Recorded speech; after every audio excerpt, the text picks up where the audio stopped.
Hello students, आज हम unit number 4 grinding and the grinding machine start करेंगे। तो आइए जानते हैं what is the grinding, introduction about the grinding machine. तो ग्राइंडिंग प्रोसेस क्या होती है? Grinding is a process of removing material by the abrasive action of the revolving wheel. Means क्या होगा कि जनरल जो पहले हमने मिलिंग पढ़ी थी तो वहाँ पर आपके क्या था, रिवॉल्विंग कटर से आपने सरफेस फिनिश करी थी। पर यहाँ पर क्या है, आपके रिवॉल्विंग व्हील है। और रिवॉल्विंग व्हील कौन सा है? ग्राइंडिंग व्हील, जो किससे मिलकर बना हुआ होता है? एब्रेसिव पार्टिकल से मिलकर बना हुआ होता है। और ये हम इससे क्या करते हैं, in order to bring it to a required shape and the size.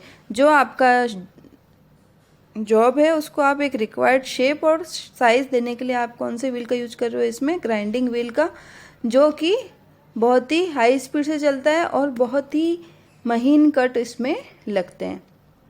Now इस प्रोसेस के लिए, ग्राइंडिंग के लिए जिस व्हील का हम उपयोग करते हैं, जिस पहिए का हम उपयोग करते हैं, उसको हम बोलते हैं ग्राइंडिंग व्हील। जो किससे मिलकर बना होता है? शार्प क्रिस्टल, तीखे क्रिस्टल जो होते हैं, और एब्रेसिव्स, इनको हम बाइंडिंग मटेरियल में मिक्स करके बॉन्ड बनाते हैं। तो इससे क्या बनता है? Grinding wheel.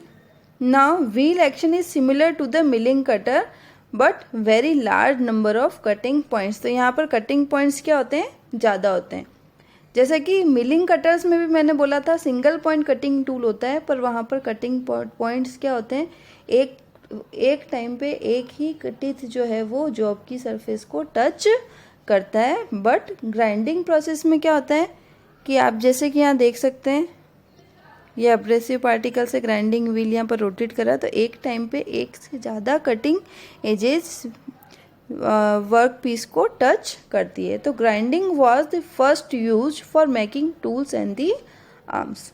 तो सबसे पहले ग्राइंडिंग किस लिए यूज हो रहा था? जो हमारे टूल्स होते हैं, जैसे कि आपके लेथ मशीन का टूल है या मिलिंग का टूल है, इन सब के टूल्स को फिनिश करने के लिए हम स्टार्टिंग में ग्राइंडिंग का यूज करते थे।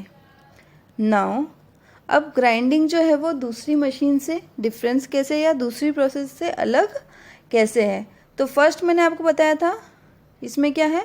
Large number of cutting edges that are very small and made of abrasive grits. तो जितने बाकी सारे कटर्स थे वो आपके किसके बने हुए थे? एक मेटल के बने हुए थे, पर ये एब्रेसिव पार्टिकल्स यानी कि रेत हो गया, डस्ट हो गए, कुछ चिप्स हो गई, इन सब से मिलकर ये बना हुआ होता है।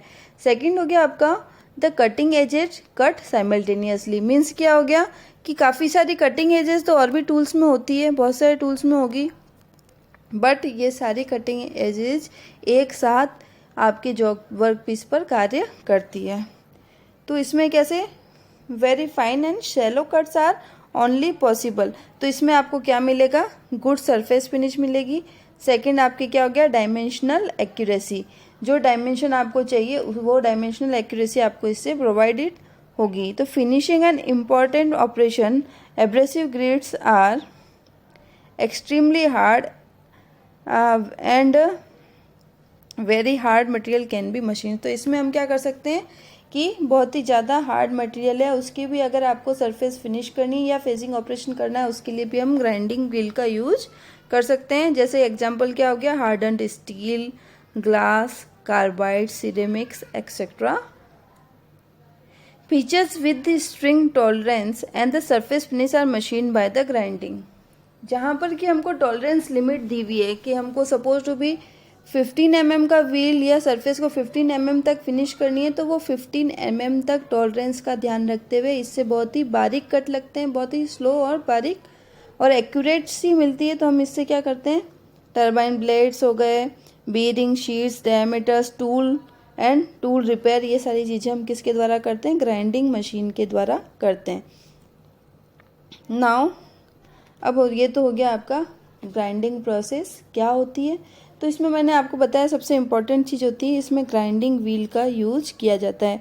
तो एक जनरल इमेज जो आप लोगों ने पहले देखी भी होगी, ये these are the some images of the grinding wheel. Grinding wheel कैसा दिखता है, ये आपने मार्केट में या फिर आपके घर पे भी बहुत सारे ऑपरेशन ऐसे हुए होंगे जहाँ पर ग्राइंडिंग व्हील यूज किया होगा। तो ग्राइंडिंग व्हील बेसिकली दो मटेरियल से मिलकर बना हुआ होता है। फर्स्ट होता है abrasive particles and other one is the bonds. First तो क्या हो गया एब्रेसिव, किस लिए, एब्रेसिव पार्टिकल्स जिसके ऊपर क्या होती है कटिंग एजेस होती है, तो ये क्या करता है कटिंग एक्शन करता है। सेकेंड होते हैं आपके bonds, act as binder, means abrasive particles को हमको, जैसे कि इस व्हील्स में आप देख सकते हैं ये बंधे हुए हैं पार्टिकल्स, ये बुरादे की तरह बिखरे हुए नहीं है, ये पार्टिकल्स एक साथ एक पहिए की तरह बंधे हुए हैं। तो इनको बांधने के लिए जिस मटेरियल की आवश्यकता होती है उसे हम बोलते हैं बॉन्ड या फिर बाइंडर मटेरियल। नाउ एब्रेसिव्स जो होते हैं वो आपके दो तरह के होते हैं। कैसे हो गए, फर्स्ट हो गया आपका natural and other one is the artificial और मैन्युफैक्चर्ड एब्रेसिव। नेचुरल क्या हो गया, जो हमको प्राकृतिक रूप से प्राप्त होता है। तो कौन कौन से एब्रेसिव हैं जो हमको प्राकृतिक रूप से प्राप्त होते हैं, तो सबसे पहले हो गया सैंड। कोई भी डस्ट है या सैंड है तो वो आपका क्या है नेचुरल एब्रेसिव है। तो सैंड, स्टोन या क्वार्ट्ज। क्वार्ट्ज जो है वो एक स्टोन होता है जिससे आप क्या करते हैं the wheel use for hand grinding, means आप क्या कर सकते हो किसी मशीन की ज़रूरत नहीं है, उसको हाथ से ही आप क्या कर सकते हो किसी भी सरफेस को क्या कर सकते हो फिनिश कर सकते हो। ये सबसे सस्ता मटेरियल है और इसमें क्या होता है सिलिकॉन ऑक्साइड, सिलिकॉन डाइऑक्साइड जिसको हम रेत भी बोलते हैं सिलिका भी बोलते हैं। इसके अंदर कुछ इम्प्योरिटीज मिली भी होती है, पर इसमें क्या चीज़ है कि आपके जो पार्टिकल्स हैं वो यूनिफॉर्म नहीं, कुछ कोई पार्टिकल बड़ा है कोई पार्टिकल छोटा है, ठीक है। तो ये यूज़ तो हम कर सकते हैं सिलिका रेत को, बट इसमें पार्टिकल्स एक बराबर नहीं बने हुए होते हैं, एक जैसा इनका स्ट्रक्चर नहीं होता है। कोरेंडम एंड एमरी बैटे uniformly and good for the production. ये भी नेचुरल एल्यूमिनियम ऑक्साइड होता है, ठीक है, और इसमें कुछ आयरन पार्टिकल्स और कुछ इम्प्योरिटीज मिली हुई होती है। डायमंड एंड द ग्रेनाइट्स, तो ये भी आपके क्या होता है ग्रेनाइट ही होता है, पत्थर होता है। इमरी भी आपकी क्या होता है एक पत्थर ही होता है, काइंड ऑफ ग्रेनाइट ही होता है। तो ये भी आपके क्या हो जाएंगे डायमंड, और ये सबसे हार्डेस्ट मटेरियल होता है, ठीक है। दूसरा क्या हो गया सबसे एक्सपेंसिव भी होता है। इसके एक मोर स्केल्स होती है तो उसमें इसका हार्डनेस नंबर कितना दिया हुआ है 10। तो ये तो हो गया आपके नेचुरल एब्रेसिव, जो कि अब इनका यूज़ हम बहुत ही कम करते हैं, केवल डायमंड का यूज करते हैं जिसमें डायमंड पॉइंट ग्राइंडिंग टूल होता है, जिससे कि आपके क्या होता है जो आपके ग्राइंडिंग व्हील्स होते हैं या फिर आपके टूल्स होते हैं उनकी टिप्स को शार्प किया जाता है। बाकी ये जो एब्रेसिव मटेरियल्स हैं इनको अब हम यूज नहीं करते हैं, इसकी जगह पे हम क्या बनाते हैं इनके आर्टिफिशियल एब्रेसिव्स। तो अब हो गए आर्टिफिशियल और मैन्युफैक्चर्ड एब्रेसिव्स, ये कौन कौन से होते हैं। तो फर्स्ट हो गया आपका सिलिकॉन कार्बाइड। अभी जो एब्रेसिव मटेरियल है उसमें 70% एब्रेसिव मटेरियल से कौन सा होता है आपका सिलिकॉन कार्बाइड, जो कि सिंपल रेत होता है जिससे मिलकर बना हुआ होता है। ये 19th सेंचुरी में इसको क्या किया गया था खोजा गया था। हार्डनेस इसकी स्केल कितनी है 9.5, जबकि मैंने आपको बताया था डायमंड की कितनी होती है 10, तो ये उससे थोड़ा कम हार्ड ही है। प्रोड्यूस्ड एट 2300 डिग्री सेंटीग्रेड पर हम इसको क्या करते हैं लंबे समय तक गर्म करते हैं, तो आपको क्या मिलता है सिलिकॉन कार्बाइड। इसकी ये जो आप जब बन जाता है तो इसमें देख सकते हैं आप लोग एक जैसे पार्टिकल्स होते हैं, चाहे वो बड़े हैं चाहे वो छोटे हैं, बट इसमें कणों की जो साइज है इसमें मटेरियल की साइज क्या होती है एक जैसी होती है। वेरियस ट्रेड नेम्स, आप इसके जो वेरियस ट्रेड नेम्स है मतलब आप मार्केट में खरीदने जाओगे तो आपको क्या क्या मिलेगा silicon carbide, carborundum, crystolon and the electrolon, ये सारे इसके डिफरेंट नाम है। मतलब आप अगर कोई ग्राइंडिंग व्हील लेने जाते हो और आप अगर उसको बोलते हैं कि सिलिकॉन कार्बाइड का या फिर कार्बोरेंड्रम या क्रिस्टोलॉन या फिर इलेक्ट्रोलॉन का मिला बना हुआ है, तो वो कौन सा आपको देगा सिलिकॉन कार्बाइड व्हील आपको देगा। सेकंड नंबर है आपका एल्यूमिनियम ऑक्साइड, एल्यूमिनियम, ठीक है। ये किसका बना हुआ होता है? बॉक्साइट का बना हुआ होता है, ठीक है। बॉक्साइट एक मटेरियल है जो क्या होता है? एल्यूमिनियम ऑक्साइड होता है, उससे ये मिलकर बना हुआ होता है। तो ये वाला जो आपका एब्रेसिव है वो सिलिकॉन कार्बाइड से थोड़ा सॉफ्ट होता है, ठीक है। इसके भी ट्रेड नेम्स मैंने कुछ दिए हुए हैं, एल्यूमिनियम, एल्यूमिनियम ऑक्साइड, एलॉक्साइड एंड बोरोलोन। बोरोलोन किस लिए? क्योंकि ये बॉक्साइट से मिलकर बना हुआ होता है। एक और आपके आर्टिफिशियल एब्रेसिव है जिसको हम बोलते हैं क्यूबिक बोरोन नाइट्राइड, जो कि रिसेंटली ही इसकी खोज हुई है, ज़्यादा टाइम नहीं हुआ है। ये भी हार्ड आपके किसके बराबर होता है? सिलिका के बराबर ही हार्ड होता है और ये टफ भी होता है। अब इसकी स्पेशल प्रॉपर्टी क्या है कि very good high temperature property, मतलब ज़्यादा टेम्परेचर पर इसके पार्टिकल्स बिखरते नहीं हैं। इसमें टेम्परेचर को बियर करने की कैपेसिटी ज़्यादा होती है। तो ये आपके हो गए आर्टिफिशियल एब्रेसिव्स। इनमें आर्टिफिशियल एब्रेसिव्स में क्या हो जाता है? आपका फ़ायदा होता है, एक तो आपकी डिपेंडेंसी नहीं होती, जितनी आपको आवश्यकता है उतने आप एब्रेसिव्स बना सकते हो। जिस एब्रेसिव की आपको आवश्यकता है उसका आप ऑर्डर कर सकते हो, उसके व्हील आप बना सकते हो। सेकेंड, इसकी जो स्ट्रक्चर होती है वो यूनिफॉर्म होती है, मीन्स सारे पार्टिकल्स एक जैसे होते हैं। थर्ड क्या हो गई? डिपेंडेंसी कम हो गई, तो इनकी कॉस्टिंग भी थोड़ी कम होती है। इसलिए नाउ अ डेज अभी हम लोग क्या करते हैं? आर्टिफिशियल एब्रेसिव्स को ज़्यादा यूज करते हैं। Now wheel materials and the bond. तो मैंने सेकंड आपको बताया था कि बॉन्ड्स। तो bond is the substance that employed to hold abrasive grains together in the form of sharpening stones और ग्राइंडिंग व्हील्स। या तो आप क्या कर लोगे? कोई एक स्टोन बना लोगे, जो आपने यहाँ पर क्या बनाए थे? एब्रेसिव्स है। एब्रेसिव्स को एक साथ बांधने के लिए जिस चीज़ की आवश्यकता होती है उसको हम क्या बोलते हैं? बॉन्डिंग मटेरियल या बॉन्ड। तो यहाँ पर कुछ डिफरेंट टाइप्स ऑफ बॉन्ड्स हैं जिसके द्वारा ग्राइंडिंग व्हील बनाया जाता है।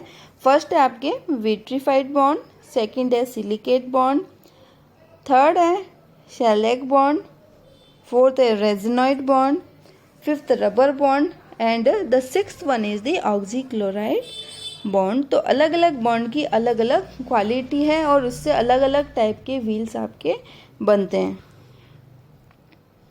तो इसमें बॉन्ड में आपके क्या हो जाएगा?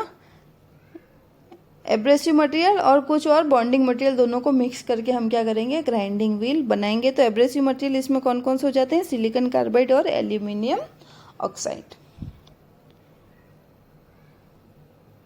नाउ फर्स्ट है आपका vitrified bonding process. Vitrified bond कैसे बनता है? तो इसका बेस मटेरियल होता है आपका क्ले यानी कि सिंपली मिट्टी। तो इसको क्ले को हम क्या कर लेते हैं? पहले मेल्ट कर लेते हैं और इसको हम एब्रेसिव ग्रेन में क्या कर लेते हैं? मिक्स कर लेते हैं। मीन्स यहाँ पर क्या हो गया? हमने इसको क्या किया? क्ले और एब्रेसिव को मिक्स कर लिया। किसकी सहायता से? वाटर की सहायता से हमने इसको मिक्स किया और एक यूनिफॉर्म मिक्सचर बना दिया। अब इस मिक्सचर को हमने क्या किया? मोल्ड्स या फिर सांचों में डाल दिया और इसको थोड़ा सा ड्राई होने के लिए रख दिया। जब ये ड्राई हो गए तो मटेरियल क्या हो जाएगा? परफेक्ट साइज एंड शेप में आ जाएगा। अब इसको हमने क्या किया कि एक भट्टी में 1260 डिग्री सेंटीग्रेड पर रख के कुछ दिनों तक इसको गर्म किया। कितने दिनों तक? It will take times 10 to 14 days, ठीक है। तो आपको क्या मिलेगा? ग्राइंडिंग व्हील मिलेगा। It gives a good strength, porosity to allow high stroke removal. Porosity रहती है तो आपकी क्या होता है? हाई स्ट्रोक रिमूवल होता है। It is affected by heat, cool water and the acids. तो इसको हम डिनोट करते हैं लेटर वी से। इसका भी सिंबल क्या होता है इस बॉन्ड का? जैसा इसका नाम है विट्रीफाइड बॉन्ड, तो इसको सिंबल वी से हम डिनोट करते हैं। क्या सिंबल है इसका? V symbol. Now second is the silicate bonding process. तो सिलिकेट बॉन्डिंग प्रोसेस भी सिमिलर हो जाएगी, पर इसमें बेस मटेरियल होता है आपका सिलिका ऑफ बेस मटेरियल आपका क्या होता है, सिलिका ऑफ सोडा और वाटर ग्लास। तो सबसे पहले आप क्या करोगे, एब्रेसिव ग्रेन्स को सिलिका ऑफ सोडा और वाटर के साथ क्या कर दोगे, मिक्स कर दोगे। और फिर इसको मोल्ड में डालने के बाद में सिमिलरली जैसे उसमें क्या था, हमने इसको थोड़ा ठंडा या ड्राई होने के लिए रख दिया, सूखने के लिए रख दिया। उसके बाद में हमने इसको 260 डिग्री सेंटीग्रेड पर कुछ दिनों तक, दिन कितने हो जाएंगे इसमें, 3 to 4 डेज तक हमने इसको क्या किया, फर्नेस में गर्म किया या बेकिंग करी इसकी। उसके बाद में जो आपको मिलता है बॉन्डेड सिलिकेट बॉन्ड मिलता है, वो क्या होता है, वाटरप्रूफ होता है, ठीक है। और क्या होता है, हार्ड भी होता है, ज़्यादा हार्ड मटेरियल को फिनिश करने के भी काम आता है। इस बॉन्ड को हम डिनोट करते हैं लेटर एस से। बट इसका एक ड्रॉबैक है कि इसका जो ये जो आपका व्हील है वो कैसा होता है, ब्रिटल। ब्रिटल मीन्स क्या हो गया कि ज़्यादा अगर इस पर प्रेशर पड़ता है तो ये क्या होता है, टूट के बिखर सकता है, ठीक है। बट ये हार्ड सरफेस को फिनिश करने के काम आता है।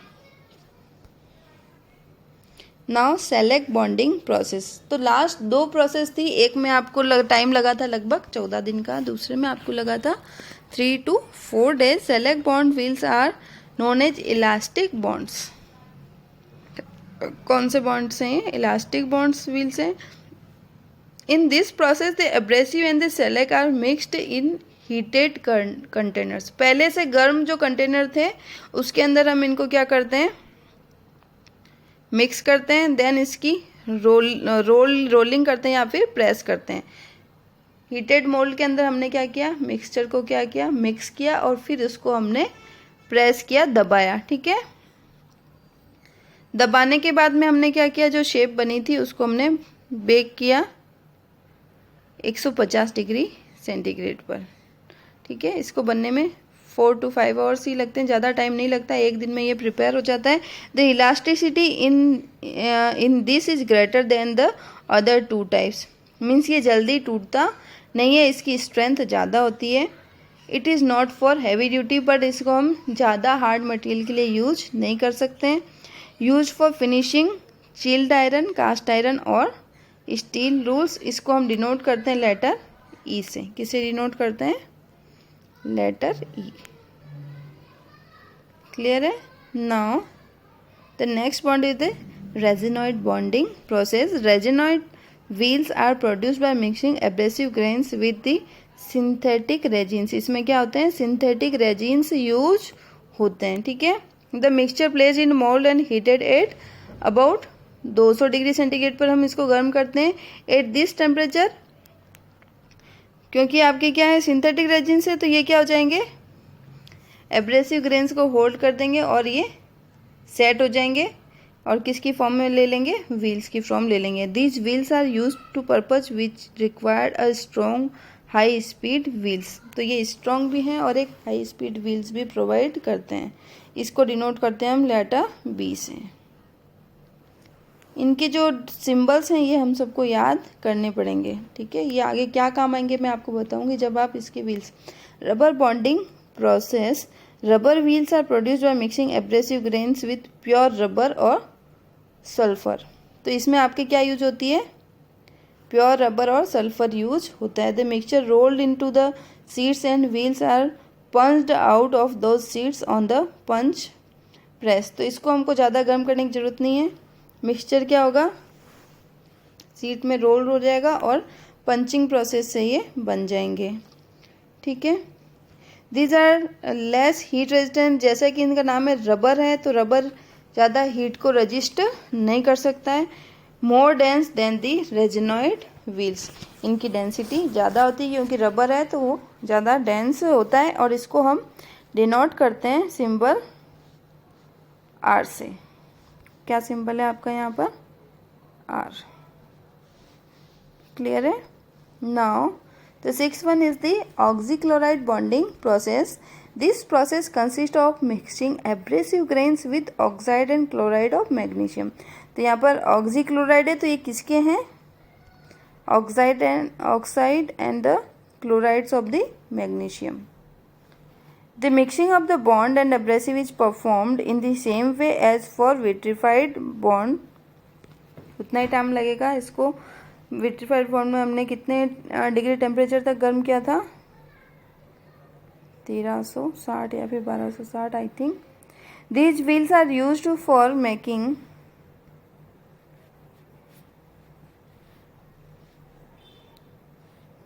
wheels and the wheel segments for the disc grinding operation. ठीक है, तो नाउ इसको डिनोट करते हैं हम सिंबल O से. तो आज हमने पढ़ा grinding wheel materials, abrasive material as well as bonding materials. कल हम पढ़ेंगे नेक्स्ट क्लास जो भी होगी उसमें ग्राइंडिंग व्हील की नोमेनक्लेचर, कैसे हम उसको पढ़ते हैं, रीड करते हैं, किसी व्हील के ऊपर क्या लिखा हुआ होता है. तो ये हम हमारी नेक्स्ट क्लास में पढ़ेंगे. Thank you all of you.